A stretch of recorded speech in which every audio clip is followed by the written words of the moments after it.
Now, the price tag for recovering from the flood rains has ballooned to almost $2 billion, and the government is bracing to spend more, with the Met Service saying another weather system is on its way. Prime Minister Andrew Holness outlined the grim reality in Parliament earlier this evening as he revealed that the National Works Agency and each constituency will get money as the country begins to pick up the pieces.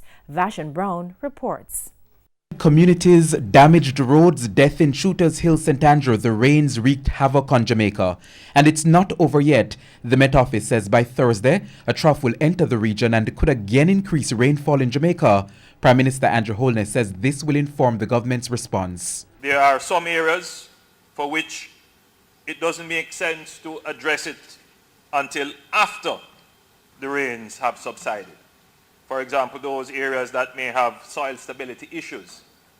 But then there are other areas which you must address before the next spell of rainfall, particularly those areas that are likely to flood. Mr. Holness says there have been reports of damage to roads in all 14 parishes. The National Works Agency has been working to clear blocked roads and restore access to communities.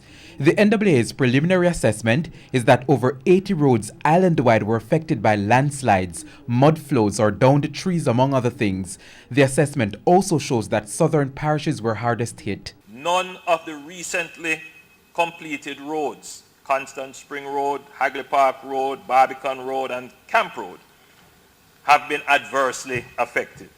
This is contrary to some of the statements that are being made publicly. What is clear, though, is that the rains have left the government with a big bill. The preliminary damage estimate, Madam Speaker, is close to 2 billion Jamaican dollars, and that's preliminary. And my assessment from what I have been seeing and what has been reported is that the estimate will rise significantly. This covers the cost for road clearance, drain cleaning and patching. It does not include the cost of permanent repairs or major rehabilitation. 60% of parochial roads have been affected. The Prime Minister says the damage to those roads alone will run in excess of $700 million. Based on the extent of damage and the cost, all the required works cannot be immediately done. Accordingly, the government is proposing a program of targeted interventions with a priority ranking as follows. First priority would be to reopen blocked roads.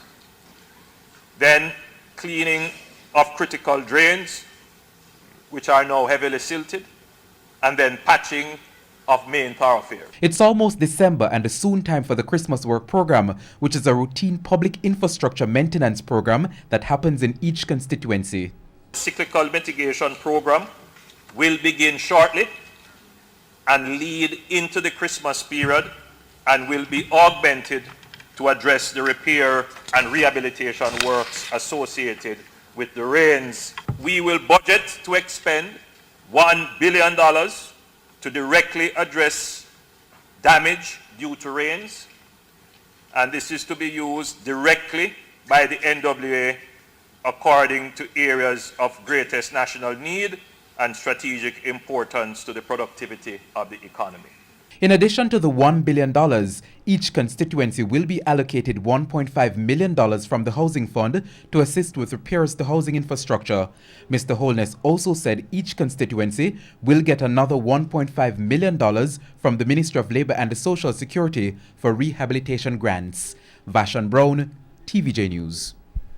Now, opposition spokesman on Works, Mikhail Phillips, says the opposition is satisfied that the government has allocated additional funds for road repairs and housing in light of the extensive damage due to heavy rains. He, however, says the government needs to increase the allocation for disaster mitigation given to each constituency.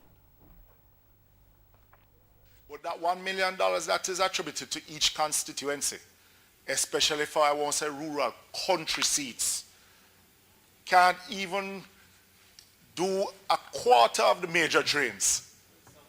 Eh? It still cannot do. And if I am to speak of my own, remember, it is something. But we tend to do the same set of drains over because they cause the most damage.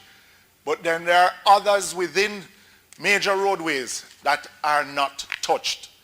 And I've been asking that some consideration be given at the beginning of the hurricane season, that more drain cleaning, and even if it is that the funds are given to the National Works Agency, but more mitigation ought to be done prior to the hurricane season.